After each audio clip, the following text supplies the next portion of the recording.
اور قیام منا کے دنوں میں جو گنتی کے دن ہیں اللہ کو یاد کرو. اگر کوئی جلدی کرے اور 2 ہی دن میں چل دے تو اس پر بھی کچھ گناہ نہیں، اور جو بات تک ٹھہرا رہے اس پر بھی کچھ گناہ نہیں. یہ باتیں اس شخص کے لیے ہیں جو اللہ سے ڈرے، اور تم لوگ اللہ سے ڈرتے رہو اور جان رکھو کہ تم سب اس کے پاس جمع کیے جاؤ گے. اور کوئی شخص تو ایسا ہے جس کی گفتگو دنیا کی زندگی میں تم کو دلکش معلوم ہوتی ہے، اور وہ اپنے معافی ضمیر پر یعنی اس بات پر جو اس کے دل میں ہے اللہ کو گواہ بناتا ہے، حالانکہ وہ سخت جھگڑالو ہے. اور جب پیٹ پھیر کر چلا جاتا ہے تو زمین میں دوڑتا پھرتا ہے تاکہ اس میں فتنہ انگیزی کرے اور کھیتی کو برباد اور انسانوں اور حیوانوں کی نسل کو نابود کر دے. اور اللہ فتنہ انگیزی کو پسند نہیں کرتا. اور جب اس سے کہا جاتا ہے کہ اللہ سے خوف کر تو غرور اس کو گناہ میں پھنسا دیتا ہے، سو اس کو جہنم کافی ہے اور وہ بہت برا ٹھکانہ ہے.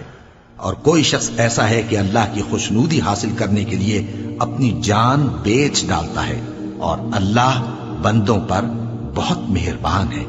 مومنو، اسلام میں پورے داخل ہو جاؤ اور شیطان کے پیچھے نہ چلو، وہ تو تمہارا کھلا دشمن ہے. پھر اگر تم احکام روشن پہنچ جانے کے بعد لڑکھڑا جاؤ تو جان رکھو کہ اللہ غالب ہے، حکمت والا ہے. کیا یہ لوگ اسی بات کے منتظر ہیں کہ ان پر اللہ کا عذاب بادل کے سائبانوں میں نازل ہو اور فرشتے بھی اتر آئیں اور کام تمام کر دیا جائے؟ اور سب کاموں کا رجوع اللہ ہی کی طرف ہے. اے پیغمبر، بنی اسرائیل سے پوچھو کہ ہم نے ان کو کتنی کھلی نشانیاں دی. اور جو شخص اللہ کی نعمت کو اپنے پاس آنے کے بعد بدل دے تو اللہ سخت عذاب کرنے والا ہے. اور جو کافر ہیں ان کے لیے دنیا کی زندگی خوشنما کر دی گئی ہے اور وہ مومنوں سے تمسخر کرتی ہیں، لیکن جو پرہیزگار ہیں وہ قیامت کے دن ان سے اوپر ہوں گے. اور اللہ جس کو چاہتا ہے بے حساب رزق دیتا ہے. پہلے تو سب لوگوں کا ایک ہی مذہب تھا، لیکن وہ آپس میں اختلاف کرنے لگے تو اللہ نے ان کی طرف بشارت دینے والے اور ڈر سنانے والے پیغمبر بھیجے اور ان پر سچائی کے ساتھ کتابیں نازل کی تاکہ جن امور میں لوگ اختلاف کرتے تھے ان کا ان میں فیصلہ کر دے.